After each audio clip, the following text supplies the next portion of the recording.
If you want to stay on track and use your time more efficiently in 2025, then this live is for you.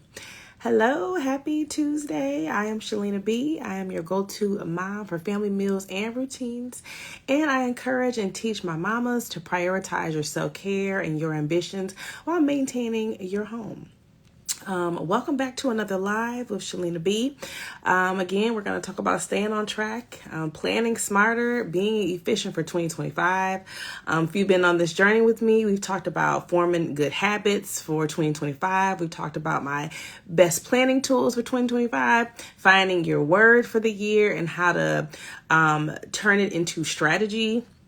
Turn it into actionable goals and steps to really achieve the things that we want for this year. If you have not watched any of those lives, go back and watch them, like them, share them with your friends, share them with other people who are ready to just get it this year, okay? This has been a rough year. It's been a lot of stuff going on, but that does not mean that we cannot reach our goals. That does not mean that we cannot stay focused. We can't be disciplined, because we can, and we're doing it. So I'm just here to provide a little friendly encouragement and some tips and strategies along the way to make sure that you can stay focused and do just that.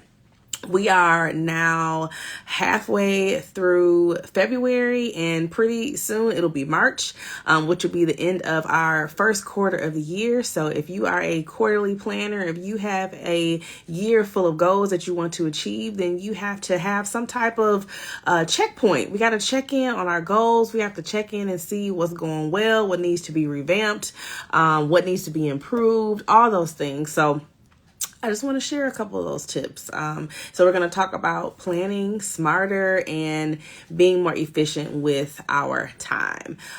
So again, when we want to reach our goals, when we want to build those sustainable habits and routines that I always talk about, we must be efficient with our time and our energy. We are moms out here, or if we're not moms, we're working. We have many roles and responsibilities, regardless of if we're moms, if we're wives. We have a lot of roles and responsibilities. So with those things, we only have 24 hours in a day. So we must use our time wisely. We must be efficient with our time. When I looked up the definition of being efficient and being efficiency, it is producing a result with the least waste of time, efforts, and resources, saving time, money, effort, maximizing time and use of resources, and producing more results in a short amount of time. And that made perfect sense. I'm like, yeah, we don't have a lot of time.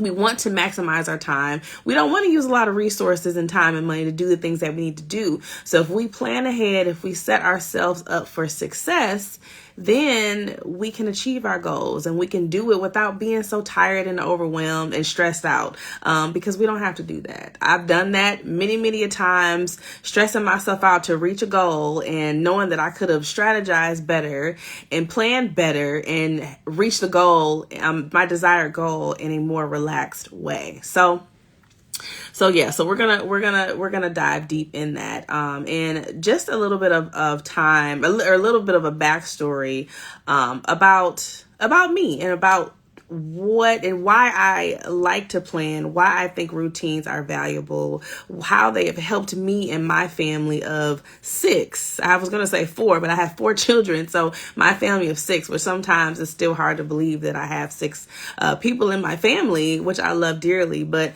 this is why it is so important that I do these things, is because I was always late to everything. I feel like growing up, we rushed a lot, getting places. I did not have great time management. I often preferred to sleep in and wait to the last minute. I am not an early bird, so I didn't catch the worm, as they say. That wasn't in my nature. I was born later in the day. I think I was born like early or late morning, early afternoon. So I don't like to get up early. So that was always a thing for me. So I didn't have really good time management habits. And I realized bringing that into my adult life and into my home with my husband and my kids, that brought more anxiety, that brought more overwhelm, because if I'm overwhelmed, if I'm anxious about the day and not having things in order, then they're going to be anxious. So that energy is going to transfer on them. And I saw it firsthand, how that affected my household.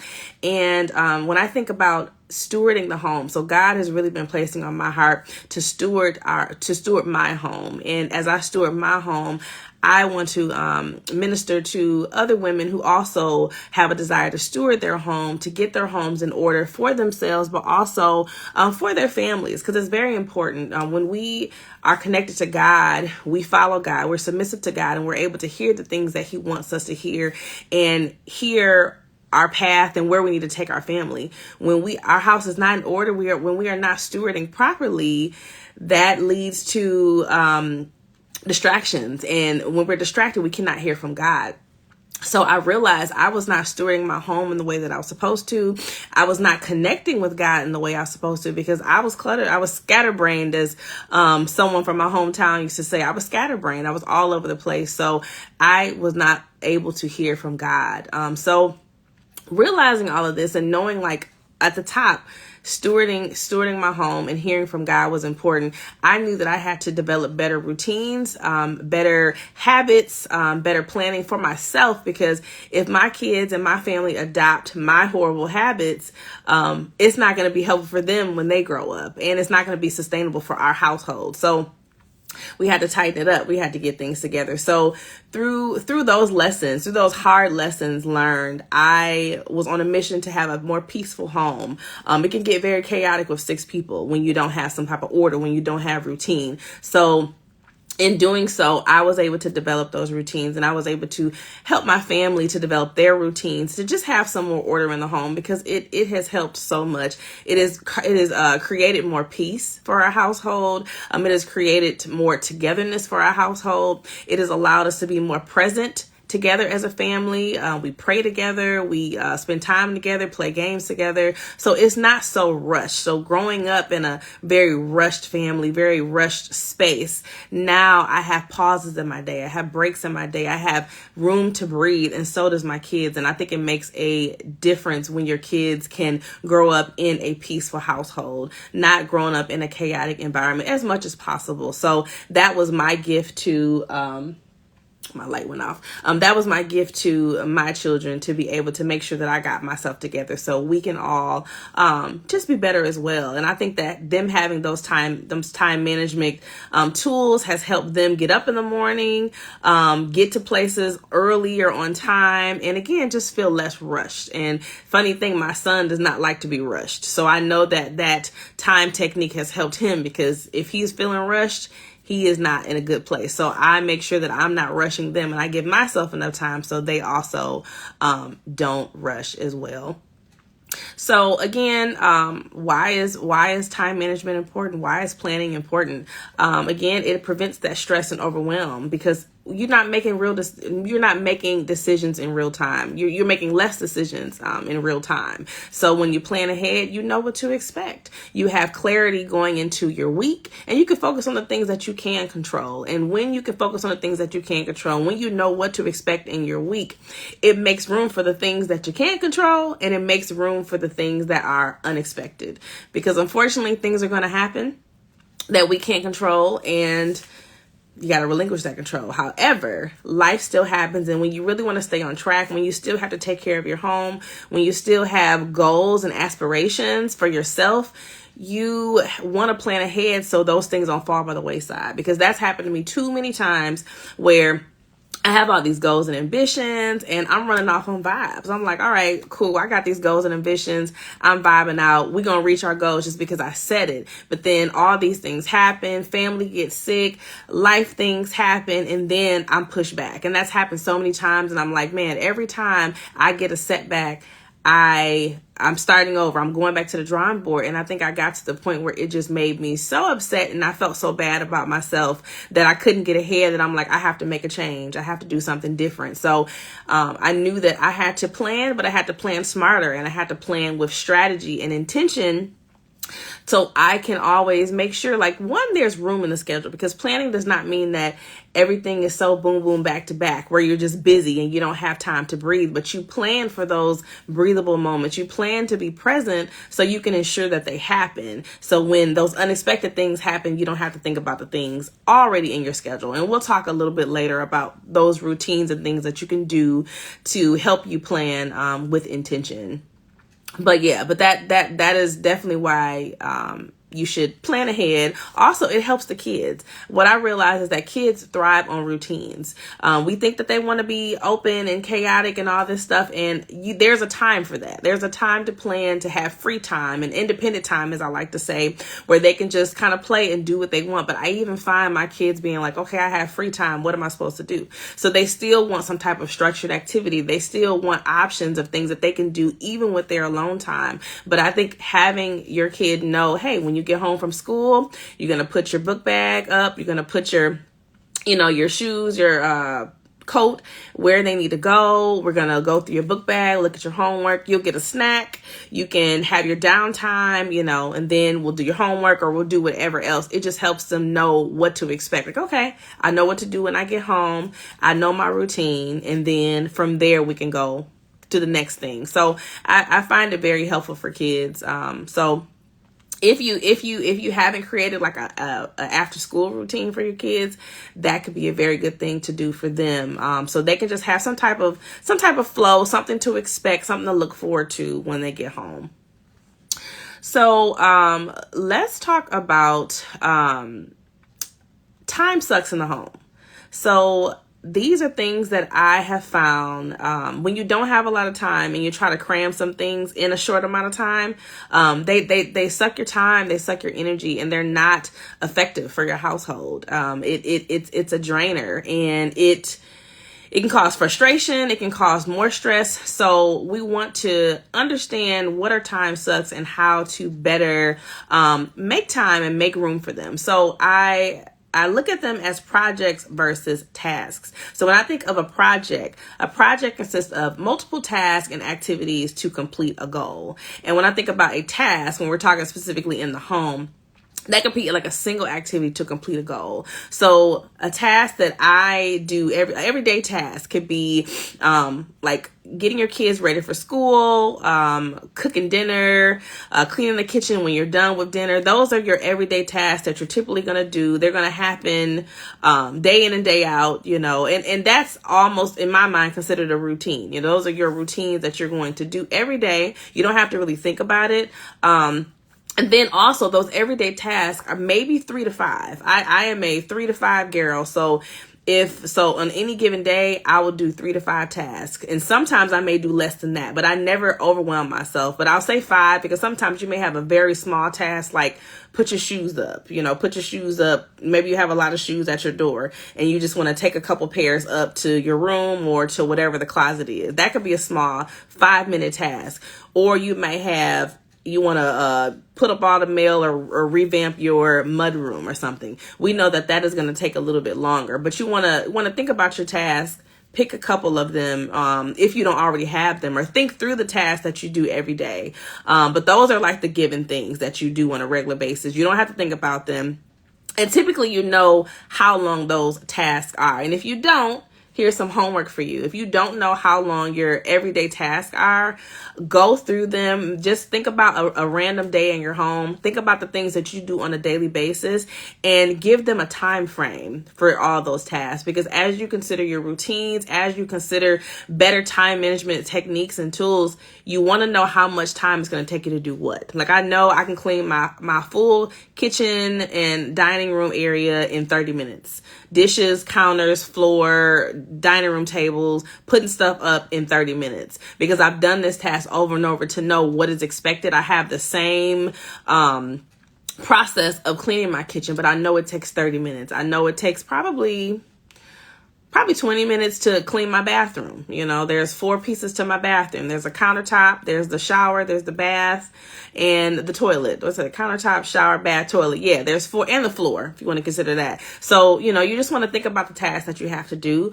But that's my homework for you to think about the everyday task and know how long they take you, because they can really help you better understand your task and better have good time management with those everyday tasks. Now, when we think about a project again is those multiple tasks or activities to complete that goal. So an example for me of a recent project that I did was taking down my Christmas tree.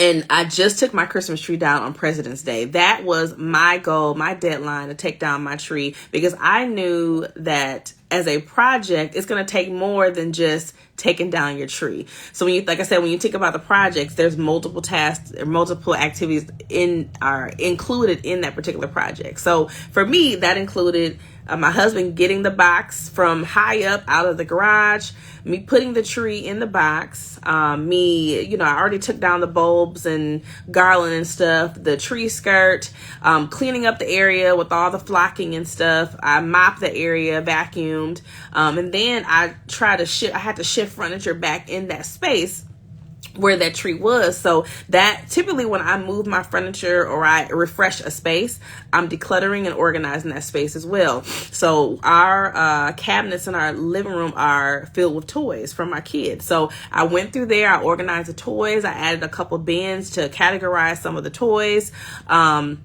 and I put it in the space. So all of those things take time, and that's not the time that I have on a regular day. So because I chose President's Weekend specifically because I knew that we had days off, the kids will be home, my husband will be home, so he could corral the kids while I'm in the living room doing my thing, so I don't have kids coming in and messing up the space that I'm cleaning. So it gives me a different amount of time to get something done. And I don't know how much time it's going to take me to do this particular project, because the everyday task, I understand the amount of time in which it takes to get the thing done. But projects, you may not know how long it may take. Like if you're decluttering your closet, who knows how long that may take. But that's why you want to understand the difference between a project and a task, because both are important. Both need to get done, but you may not have the time to do the project. So I wasn't upset that I kept my tree up until then, because I knew that's the capacity that I had. And thankfully that I waited, because I had one of my kids were in the hospital in January. We all were sick with the flu and just getting over sicknesses and stuff. So I'm glad that I allowed myself that time, because I knew that was a realistic amount of time. I knew that we had more time, and I knew that I would get it done. So the tree is down, and now I can move on to the next project, which I still have my mantle to do, and I'm still refreshing for spring. But again, for me, I still had to think about where I was going to put the tree, my storage bins to put all the other stuff in. So it's just a lot of stuff to think about when you're thinking about your project. And sometimes we don't really understand how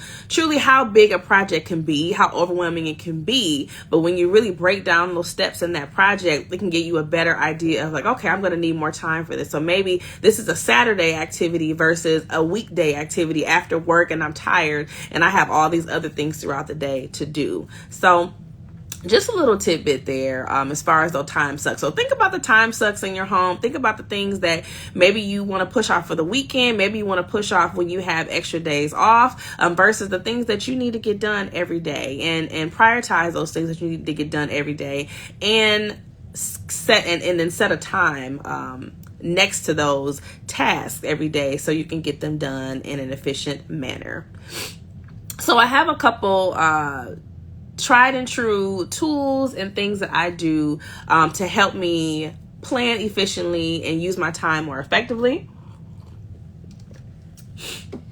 especially when you're considering, planning out the projects, planning out the task and things of that nature. I've shared a lot of those in my last live about my planning tools for 2025, so definitely check that out. But I want to reiterate them here because, again, these are things that I use. They're tried and true, and they're very helpful as I'm achieving my goals this year, as I'm strategizing and planning for the things that I want to achieve and for the things for my household. So one of my tried and true planning tools is my daily planner here.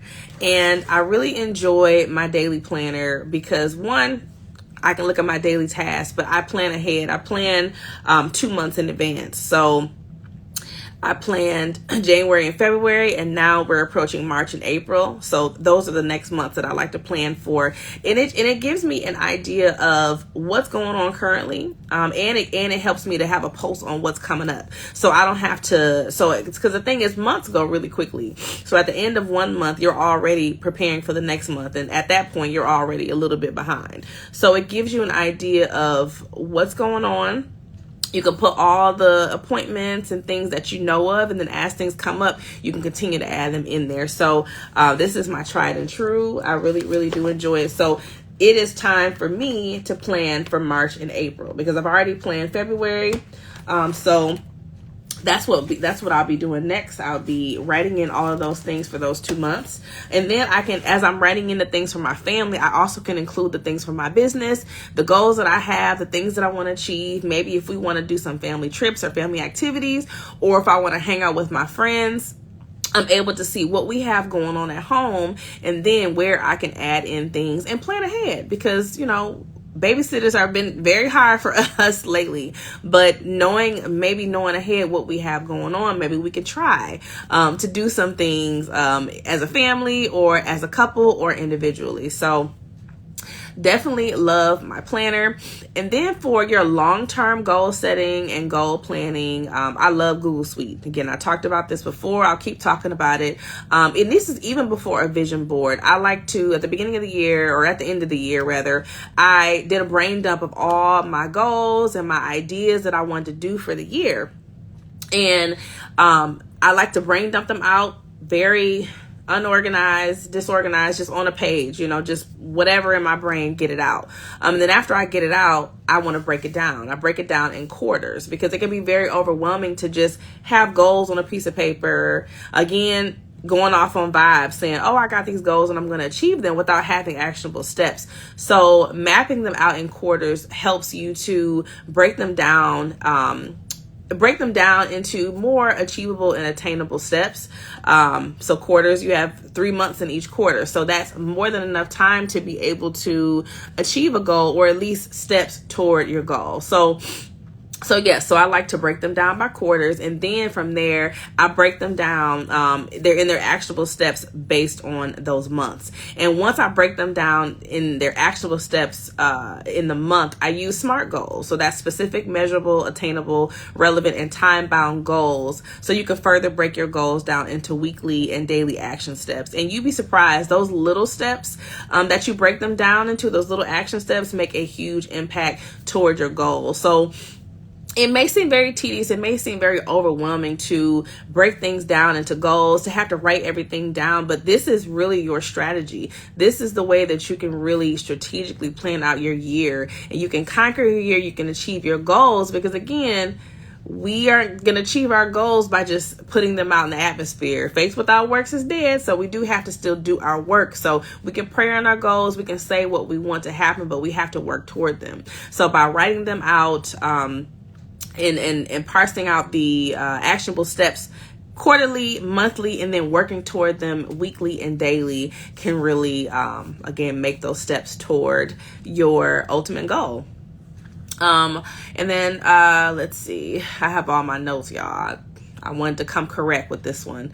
So I already said all that. So then, okay. So now that we've talked about why planning ahead and having great time management skills are important.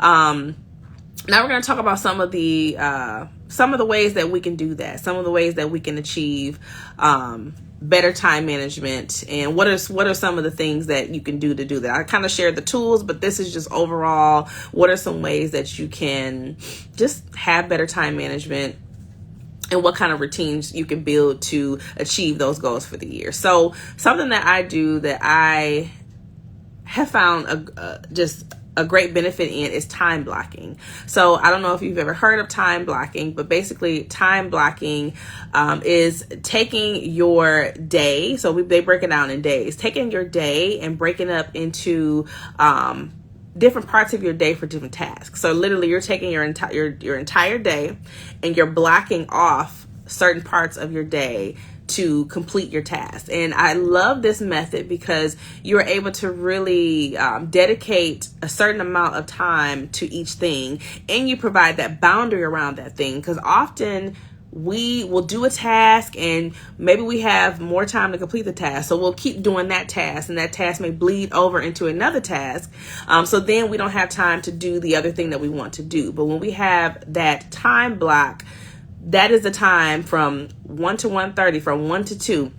That is the time that we have for that particular thing. And then the another thing about time blocking, you can add a timer to that as well. If writing on a piece of paper is not enough, set a timer. So I know we've all heard of power 30s, power hours, and those are just to maximize a short amount of time to get things done. Set a timer to get the thing done. You'd be surprised how much you can actually get done when you have that timer. You see that thing counting down. That's how I got really good at cleaning my kitchen, because I would set my timer and I would see how long it took me to complete the task. Like I said earlier, your homework, if you don't know how long your tasks are taking, set your timer while you're doing your particular task and see how much time it takes to do the thing. And then you'll know, is this a project? Is this a task? And then where I place it in the week, in the weekend, so you can be able to achieve the thing if you don't have a lot of time. That's how you can get really good at time management as well. And I also give myself enough time when I'm leaving the house. Typically, I can get anywhere leaving within 30 minutes. So I try to use it as a rule of thumb. Sometimes I don't always make it. I will make it right on time versus early, but 30 minutes will typically get me anywhere in my area that I need to go. So that was just something over time that I realized, like, I'm always rushing, and I'm looking at my maps to tell me where I need to go, but I'm leaving in just the amount of time to get there, not considering other things that can happen along the way. But you want to be able to give yourself time so you can relax your nervous system as well. You know, sometimes when you're rushing and you're stressed and you're anxious, your nervous system is just acting up, and we don't want that. We want to have calm days, and we want to be able to get our stuff done. So time blocking. So that's something you could do daily. But again, the way that I am planning out 2 months at a time in my planner, I consider that like a time block planning, if you will, where I am blocking out the months of the year to plan out different things, different goals that I have for my business, different things that I want to do for my family. So I'm not doing it every month, but I'm doing it kind of like an overview of the year, breaking it down in the quarters, and then every 2 months, I'm making sure that I'm planning ahead so I can stay on top of my goals. I'm reaching my goals. I have a checkpoint for my goals, just like those SMART goals. They're measurable. You're able to check in. They're still relatable and connected, and you have that time bound. You have that deadline, and you understand when you want to get things done. So it's a way to be accountable. I think that's the one thing about SMART goals. It's a way to be accountable for the things that you want to achieve as well. If you don't have an actual person for accountability, that's a way to hold yourself accountable. Okay, let's see. And then also building sustainable routines are very helpful. I talk about routines all the time. So a couple routines that you can build to help with planning ahead, helping with having your time, using your time wisely, are self-care routines. Now, like I said in the beginning, you need your self-care routines. And I specifically am talking about spiritual self-care routines to connect with God. To make sure that you are hearing from him, to make sure that you are clear-headed, make sure that you are on, a par for the day, that you are approaching your day with clarity, with positivity, with how God wants you to deal with your day. Because you are going to have, you may not have a great flow of the day if you are not connecting, if you don't have that time in the morning to ground and to center yourself. I know the days that I start without my Bible plan, that I start without meditating or praying, as they call it, the pocket on the door thing. That's how the day was going. Everything continues to go wrong, one thing after the next, because I did not have my adequate time to pray, to center myself, to ground myself before attacking all the things of the day. You plan, but then there's unexpected things that happen. And that's what you want to make sure, that you are grounded and that you can approach those things in a clear-headed way, even if they are stressful things. You want to have a morning routine. whatever your morning routine consists of. So my self-care routine, my spiritual self-care routine will be a part of my morning routine. But I like to make sure when it's my morning to get the kids ready, their breakfast is ready, their lunch is ready, their book bags are packed. Maybe you want to do a load of laundry before you leave. Sometimes my husband will unload the dishwasher before he leaves. Just whatever task that you may do before you leave, you want to make sure that you have some type of routine again, so you are not rushing in the morning, but you have adequate time to get the things done. Maybe you do your skincare. Maybe you like to ease into your day. You do your hair. Maybe you take showers in the morning. Whatever it is, have enough time to get those things done in the morning. And of course, I'm going to say a meal planning routine. You definitely want to have a meal planning routine, because meals can suck up a lot of time in your day, wondering what to cook, waiting for the thing to thaw, staring in your pantry and your fridge thinking like, well, what am I going to cook? Who's going to cook? Am I going to cook? Is my husband going to cook? So again, you're making those decisions in real time, and that's decision fatigue, because you don't really know what you want to do. And then what do? We end up ordering out, takeout, pizza, whatever, what have you. And maybe that wasn't in the budget this week. Maybe that's not what you planned on doing. And maybe it wasn't even good. So we wasted our money getting the takeout that might have not been good for our health goals. And just not good in general. So having that meal planning routine ahead of time, knowing what you're cooking, taking whatever the thing is out, putting it in the crock pot, knowing who is going to cook. Again, it eliminates that stressor, eliminates having to make those decisions. So you can worry about the other things. You could be present in your other areas, and you can use your time more wisely. So you can attack that thing right when you get home, or it's already done because it's already in the crock pot, or you made more meals ahead of time, so they are ready to go. And then also, when you meal plan ahead, if you have the certain things that you need to cook the thing. Because sometimes if we don't meal plan and we don't have the groceries, then we're stuck.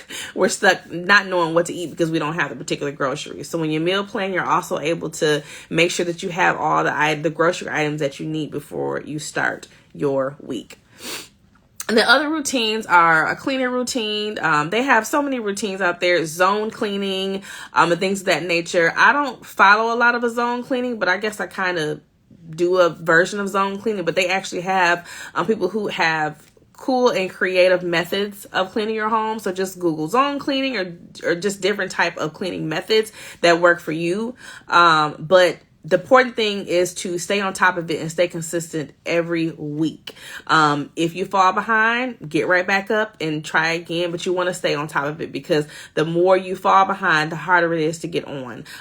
We all have our laundry days in the household, so we stay on top of our laundry days. If we don't, we have to do our laundry that following week, because if I don't do the laundry within the allotted days that I have, then I'm impeding on the days that my husband is supposed to do laundry, or maybe it's a kid's laundry day. So then their stuff is pushed back, and then everything is pushed back. And this is when we think about a system and a well-working machine, this is called like a bottlenecking. Everything is backed up and nothing can get through because I was behind on the conveyor belt. I didn't do the thing on the system as I was supposed to, and now the machine is not working properly. So you want to make sure you have a well-oiled machine so you can stay on top of those cleaning tasks. So knowing how long it takes you to do a task, knowing the steps it takes to complete the task, all help in making sure that you get that done in a efficient fashion, in a timely fashion, and you're not overworking and overexerting your energy, because you know what to expect. Every week you're doing the same thing. When you're cooking, make sure you're clean. We load and unload our dishwasher every day. So it's a given that our dishwasher is clean, and our sink is clean, and our countertops are clean, and our dishes are clean every day. So that's not something that we have to worry about. Yeah, some days we have maybe a day that we don't do it. My husband is like, for Thursdays are his day not to do the dishes, if he chooses. But most of the time we do it anyway. And it helps us stay on top of that routine, because when you don't, it adds on to that next day. And if we already have a bunch of things to do on each day, you don't want to add a task that could have been done the day before, because that's going to suck more of your time. And then the last two routines, having a work and a home routine. So the thing I love about having a work and a home routine, it sets boundaries for each place. While you're at work, you're doing your tasks that you're supposed to do at work, so you can leave them there, go home and be present. And then vice versa, while you're at home, you're spending time with your family, you're present. You have a boundary that work does not impede on, and you can be present there. So it works both ways. When I was in the office, I had a boundary of getting my stuff done because I would bring it home. I would stay up late to work on things. And I'm like, I'm bringing it home because I'm not using my time wisely at work, getting those things done. So I started to plan the day before. So the day would end, I would plan out all of my outstanding tasks, things I have to do the next day. So then when I got to work, I attacked my to-do list. I got the things done, and then I brain dumped everything that I had to do for the next day. So when I got home, I didn't think about work. I could think about my family. I could be present. And then while I'm at work, I can handle those things. And then the last thing is having a uniform. Now, having a uniform is very underestimated, but I have gotten into this thing of, I realized I had a closet full of clothes that I wasn't wearing, and I felt like I didn't have anything to wear. And I think that that's something that we often go through. And I know I'm not alone here, that you have a closet full of clothes and nothing to wear. And that's because we don't have a uniform. And we, again, have a closet full of stuff that we don't wear. So to avoid the time suck that it takes to stand there, look in your closet, say, I don't have anything to wear, I don't know what fits. No, go through your closet, try on things, only display the things in your closet that you know that you can wear, you know that you like, you know that you enjoy wearing, and wear that. And it's okay to rewear your clothes, because we wear our clothes, and I think it's important that we wear our clothes, even if we repeat them, because they make us feel good and they're an easy go-to. And if not, it might be time to purge and declutter that closet so you can figure out what does fit, what does work, what do you enjoy, what is your style, because our styles change constantly. But being able to take that time and realize, okay, I know I got these pants, these tops, these dresses, whatever it is that you go to, that I could just grab and go every day. It helps so much. And on the days that I have to get my kids ready in the morning, it's 6-something in the morning.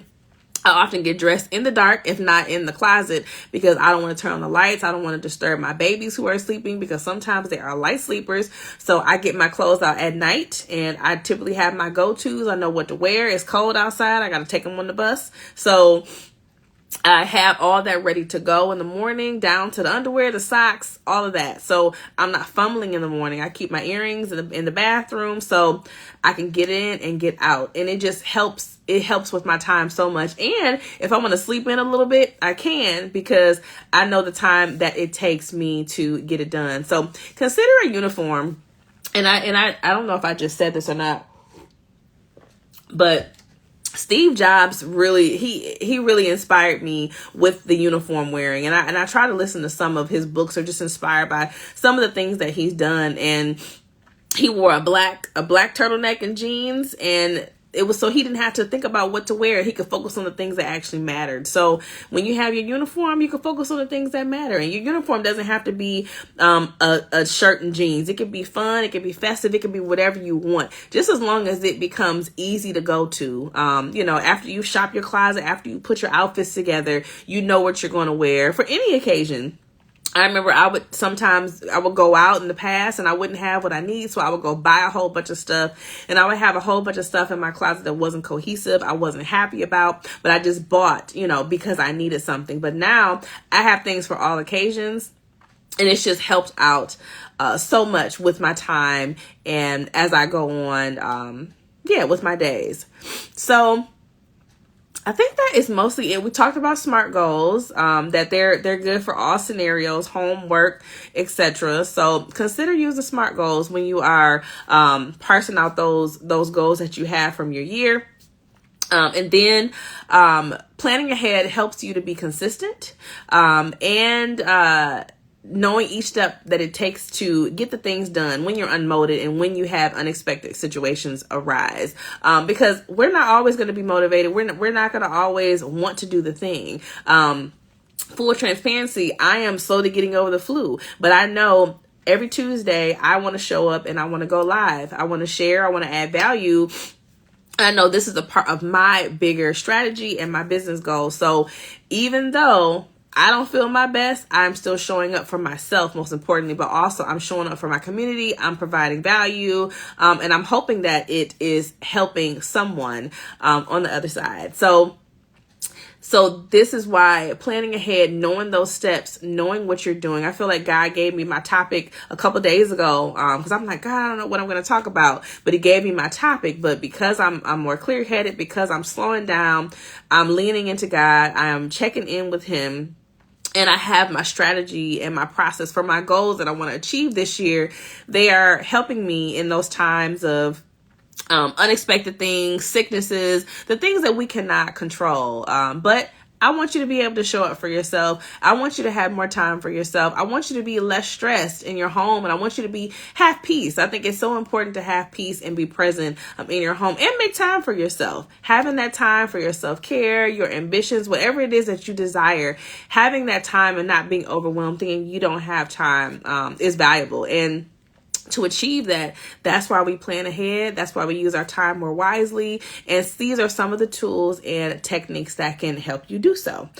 So that is the live for today. So I hope that it was enjoyable. I hope that it was some things that helped you. If you have any questions about anything in this live or any other lives, feel free to DM me. I have a 2025 planning toolkit coming. So all of my best tools and tips are coming your way in a toolkit. So if you are interested in the toolkit, you can comment plan on this video, on the replay, or you can DM me plan and I will send you the link so you can be added to the list. So once this toolkit is ready, you can get started and utilize it. So I know that everybody does not watch lives, but sometimes people like the ebook format, the digital format to get things done. I have fillables, how-tos, all of those things. So it's a little bit for everyone. So I hope that it's helpful and it'll just help you achieve your goals for 2025 and beyond, and build those habits, build those routines, and eventually build those systems that sustain you, that sustain your family, and that just, again, makes you have more peace and use your time and energy more effective. So again, you got any questions, feel free to reach out to me, share with others, like this video, and I will see you next Tuesday, typically at 2:30, but Tuesday for sure. So I'll see you next week. Thanks for joining. Bye.